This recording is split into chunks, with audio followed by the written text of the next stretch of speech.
All right, welcome back, everybody. We are moving forward, moving into chapter 2 now. So the opening of chapter 2, we're going to talk about the different ways that we can represent molecules, and one way in particular that's new and very important in organic chemistry.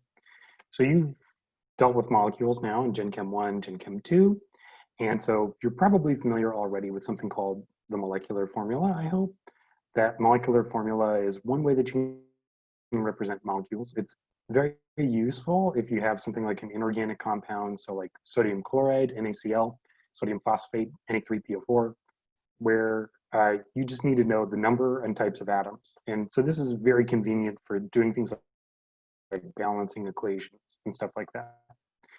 You'll recall at the end of chapter 1, we talked about how the structure of a molecule is what determines its properties. And as it turns out, the molecular formula, by flattening all of the atoms just into carbon, then hydrogen, then oxygen, you lose all of that structural information. So for organic chemistry, where we're dealing with molecules where we really need to know what the structure is, we're not going to be using a molecular formula very much. Instead, we're going to introduce you to a few different ways of drawing it. So we're going to start from the Lewis structure. Now, Lewis structure, it's almost like the opposite, where in the Lewis structure, all of the structural information is given to you, it's shown to you just right in your face.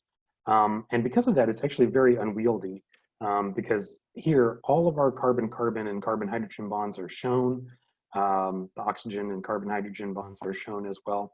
It's convenient if we just want to reference really quickly, if we want to know the individual hybridizations of each atom in the molecule. But as it turns out, that's not necessarily the most important thing either. So when we, this first condensation that we're going to do is where we take the Lewis structure and we're going to get rid of the explicit drawing of the carbon, hydrogen, and oxygen, hydrogen bonds. So the way that this goes is now all of a sudden in the partially condensed structure where we had a carbon that was bonded to 3 hydrogens like this now becomes CH3 or H3C as it's drawn here. So what we're showing in the partially condensed structure, we show the carbon-carbon and then the carbon-oxygen, carbon-nitrogen, or carbon-fluorine bonds. Those are all shown in there. But what we've gotten rid of basically is these carbon-hydrogen bonds. This cleans up the structure a lot and it makes it a lot easier to see what's going on. So we have a central carbon. It's got to be tetrahedral because it's sp3 hybridized. It's got 4 bonds. One of those bonds is to oxygen, the other is to hydrogen. Then we have 2 bonds to carbons. So you can get an idea of like what the geometry of the molecule must be right away. And then the polarity as well. You can see, oh, we have a carbon oxygen and then an oxygen hydrogen bond. Those are both polar. So this is going to be a polar molecule and it should have hydrogen bonding. The partially condensed structure can be useful as a way of showing relevant structural details, but it's also not that convenient to type either. So we come up with another condensation, which is where we're going to go ahead and put this all in a single line. This is what we call the condensed structure. Now, the way that this works is I want you to first focus on the central carbon here. So this carbon is bonded to a hydrogen. So the way that we're going to draw that is we're just going to put it in line CH. Okay, and then it's bonded to 2 what we call methyl groups. That's what this CH3 is here. So this CH3 this is something that's going to show up a lot this semester. It's what we call a methyl group. It's like, imagine being bonded to a hydrogen, except instead, it's just a carbon that's bonded to 3 hydrogens. It's like the cap on the molecule. And you can see it's bonded to a methyl group here and a methyl group here.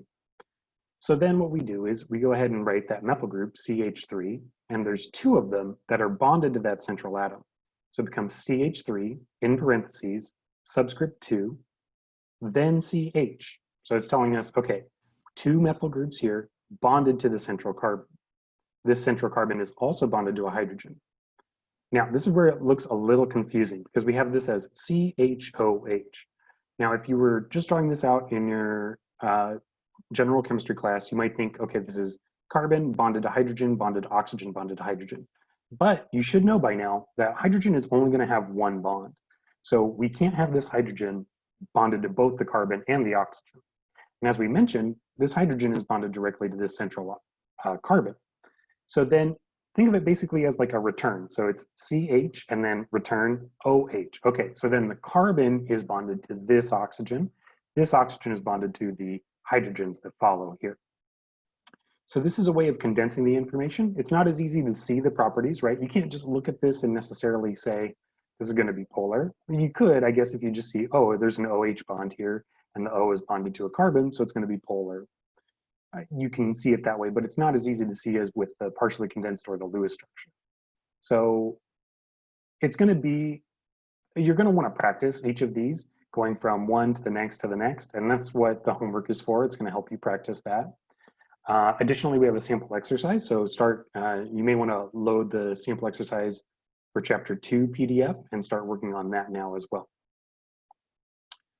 So yeah, so these are the four different ways that you may have seen before. This partially condensed and condensed may be new.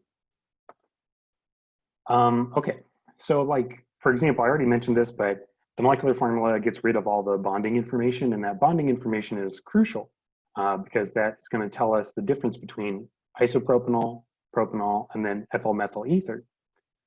These all have different bonding arrangements, and so they're different molecules. And in organic chemistry, we need to be very specific about what molecules we're using because the different molecules will have different reactivities. So in your book, it's Skill Builder 2.1. This is going to be the first of the sample exercises. So 2.1 on your sample exercise packet as well. Okay, now, that said, there's even a further limit because as we mentioned, there's some 20 million organic compounds that are known. And some of these are very large, like for example, amoxicillin. Amoxicillin is a very popular antibiotic. I don't know if popular is the right word, but it's a very commonly prescribed antibiotic. And this is what its structure looks like. It's kind of a mess, right? If you try to draw it in the Lewis structure form. So at the same time, if we tried to condense it down, imagine like, okay, it's a C, OH, CH, CH, and you don't really know which way to go with the condensed formulas. So again, we would lose all of that structural information if we tried to condense this formula down. So we come up with another way that we're going to draw these. And this is the classic organic compound way, or the classic way to draw organic compounds, which is what's called a bond line structure. So let's take a look at what happens. Okay. Yeah, so this is also sometimes called the skeletal structure. This is going to be a lot easier to draw. And once you're familiar with it, it's going to be a lot easier to read as well. You're not going to get lost in all the difference between C's and H's and N's. And one thing you notice is like, it's organic chemistry. We have a lot of carbons. So most of the atoms in this molecule, well, okay, so there's a preponderance of hydrogens, but many of them are carbons. So let's just simplify it a little bit and give us the bond line structure. So hopefully you notice a couple things right away. Number one, the hydrogens are gone. We don't even draw the hydrogens going from the Lewis structure to the bond line structure. And then the carbons are basically just points, right? Any of these points that aren't labeled with another letter, that's a carbon. So here we have a 6-membered ring that's all carbons. One side is bonded to an oxygen. The other side is bonded to another carbon. That carbon is bonded to a nitrogen, an amine group. The next one's bonded to a carbon again. This carbon is double bonded to an oxygen and single bonded to a nitrogen. This is an amide structure. We'll talk about that very soon. And then so on and so on. Okay, so again, this is the way that we're going to represent organic compounds throughout the semester. So being able to draw these just without even thinking about it, this has got to be like your second language. And so this is where you want to keep practicing and keep moving forward. So again, your sample exercise packet is going to help you with this. And then in your book, I believe this is 2.2 in your book as well.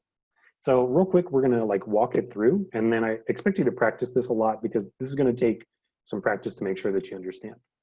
Okay, so here's the rules basically for bond line structures.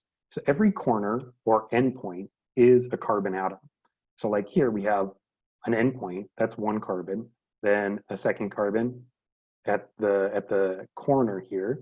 Then we have another corner, third carbon, another corner, fourth carbon, another corner, fifth carbon, and then the final endpoint here, that's also a sixth carbon. So just keep in mind as you're like moving along, you're starting at the endpoint, that's the first carbon, and each corner that you encounter is another carbon. Now, we have three different structures here in front of you. This is hexane, this is 2-butene, and then this is 2-butyne. One thing that you should notice is here, these carbons, these are all single bonded to one another. These are sp3 hybridized atoms, as we're about to show you. And then this is 2-butene. These are sp2 because they have a single carbon-carbon double bond that's drawn.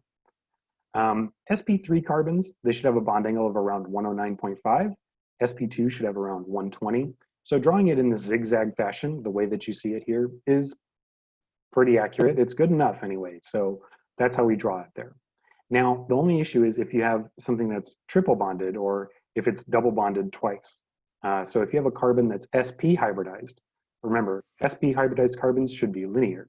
So you want to draw them in a 180-degree bond angle, like what we show you here with 2-butyne. So the way that we're going to see these carbon atoms is, of course, for the zigzags, like I mentioned, it's the endpoint and the corners. For the straight line here with the sp hybridized carbon, we know that on either side of this triple bond, there's a carbon, so 1 and 2. And then the endpoints here, so carbons 1 and carbons 4, are on either endpoint. Now here's the big other change, which is that hydrogen atoms are not drawn. So hydrogen atoms that aren't bonded to carbon, hydrogens that are bonded to carbon are not drawn. So this here, this is a carbon, carbon, carbon, carbon, carbon, but it's not just carbon. We know that each of these carbons is also bonded to hydrogen. So let's take a look here. One important thing that you need to be able to do to interpret these bond line structures is you actually need to be able to count the number of hydrogens based on the structure that's drawn, the bond line structure that's drawn. So like, for example, here, we have a ketone here that, so 2 pentanone. And this carbon here, so if we look here, this carbon is bonded to 1 carbon and then 2 carbon. The carbon has to be tetravalent to be neutral. So if this is a neutral carbon, which is what we have to assume, that means that it's missing 2 bonds to hydrogen. So the other bonds must be hydrogen. So then if you wanted to draw them in, you would just draw in the hydrogens like this. Starting at the endpoint here, this carbon is bonded to 1 other carbon. So this one, that's the only bond that's shown. So again, carbon has to be tetravalent, so it's missing 3 carbon-hydrogen bonds. So we can go ahead and draw in those 3 carbon-hydrogen bonds here. The second carbon, okay, the second carbon has 1, 2 bonds to other carbons, and then 1, 2 bonds to an oxygen. That's 4 total bonds, so there's 0 left over for hydrogens. That means there's 0 total carbon-hydrogen bonds, and that's what we see when we actually draw those on there. Okay, so let's go ahead and practice. Again, this is Skill Builder 2.2 in your book, and this is going to be the second sample exercise on the sample exercise PDF. So work on both of those. At the end of the chapter, I'll have posted a video of me working through all of the sample exercise problems. So you can also watch that video to help you with that. I also recommend just pausing the video, trying to work on it now before you go to that sample exercise video. Okay, so how you're going to draw bond line structures. This is how you're going to do this. Okay, so remember, we're going to go through several rules here. So just starting with the first rule, sp2 and sp3 hybridized atoms are going to be drawn in a zigzag format. So here we have 1, 2, 3, 4 carbons in a row, and we notice right away there's no double bonds. All of these carbons are sp3 hybridized. So the way that we're going to draw that is we're going to, and I'll draw this with my annotation marker here. This is something that, again, you need to practice in your book. So I've got 1, 2, 3, 4 carbons and no heteroatoms. It's all just hydrogens. So the way we're going to start is I put my pencil down, and that's the first carbon. I draw up like that. That's to the second carbon. Down like that. That's to the third carbon. And then finally up one more time. That's to the fourth carbon. And that's it.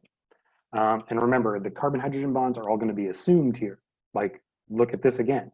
We look at the second carbon, it's bonded to 1, 2 other carbons, carbon's tetravalent. So -2, we have 2 hydrogen bonds that are assumed there. Okay. Rule number 2, when you draw double bonds, draw all bonds as far apart as possible. So the way we have it here, these are both acetone, the way that they're drawn here. But here, this is a good structure and this is a bad structure. Let's think briefly about why that is. Here, the way that we've drawn it, remember the central carbon here is sp2 hybridized. It's got 1 pi bond, 3 sigma bonds, sp2 hybridized. sp2 hybridized should be trigonal planar. So its bonded atoms should be at the corners of an equilateral triangle. And sure enough, the way that this is drawn, these look like about 120-degree bonding. So perfect. Here, the way this is drawn, this looks like a 60-degree bond angles here, and then a 240 over here, or sorry, 240 over here. So that's no good, no good. Don't do it that way. This one looks good. Rule number 3, when you draw single bonds, the direction in which you draw the bond is irrelevant. As long as it's zigzagging, it's fine. And the reason for that is because these bonds can actually rotate. These single bonds are rotatable. If you may recall that from your general chemistry. If not, this is a good time to remember that. Double bonds don't rotate because that would break the pi symmetry. Single bonds can rotate, so no problem with that. I'll give you another example here just to kind of like make sure that we're on the same page.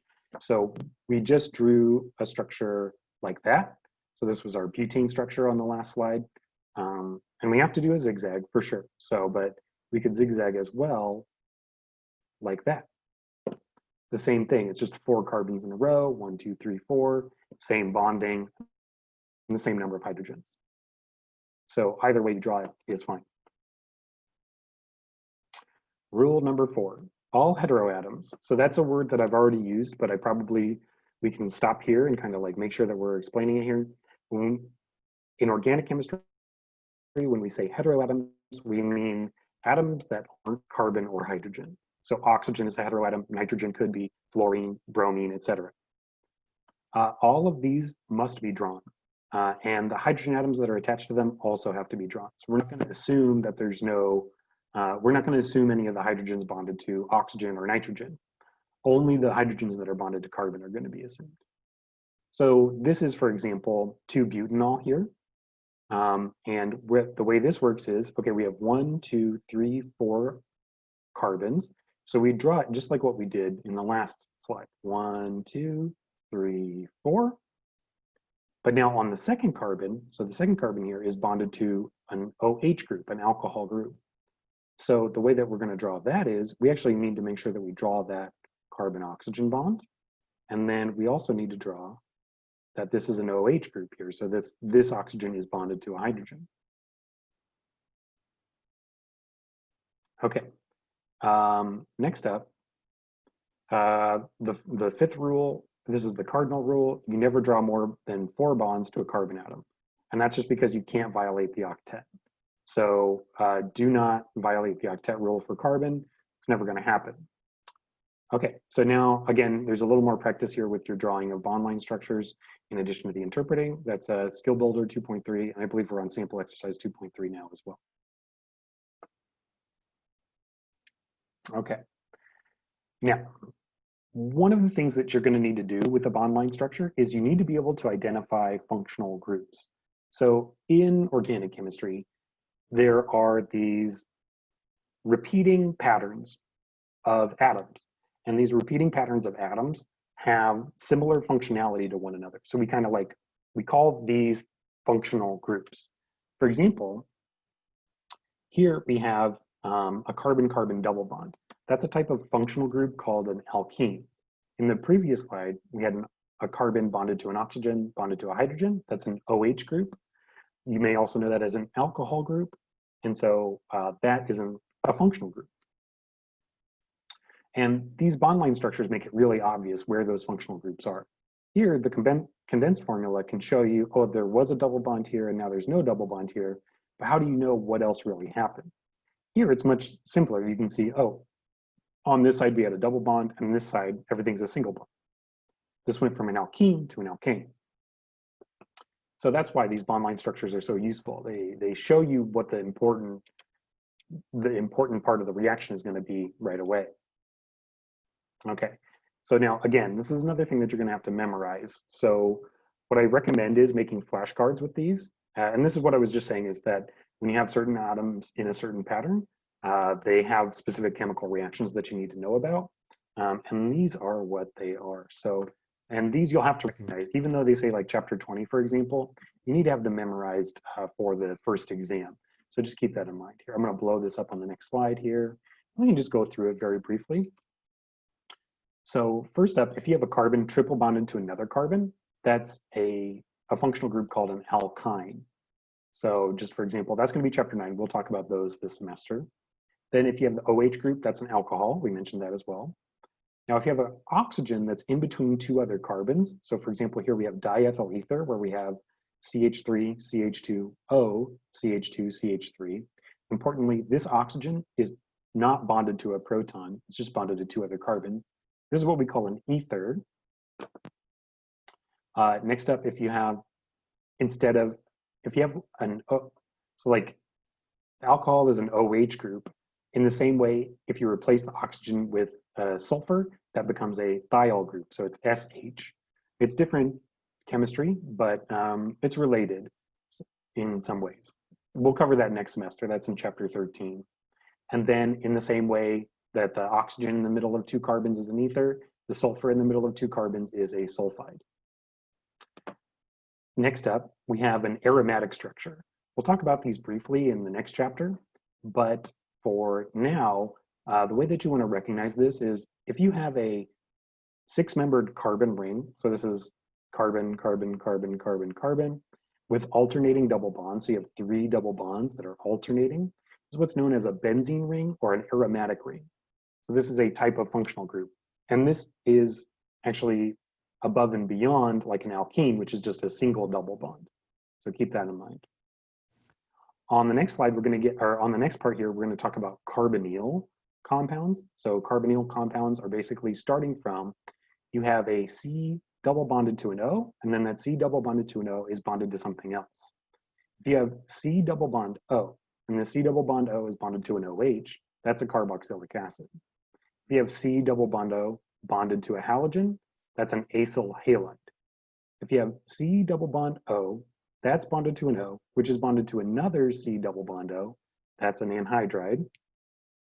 C double bond O bonded to an O, which is bonded to a carbon, that's an ester. C double bond O bonded to a nitrogen, that's an amide. And then finally, if you just have a nitrogen, that's just an amine.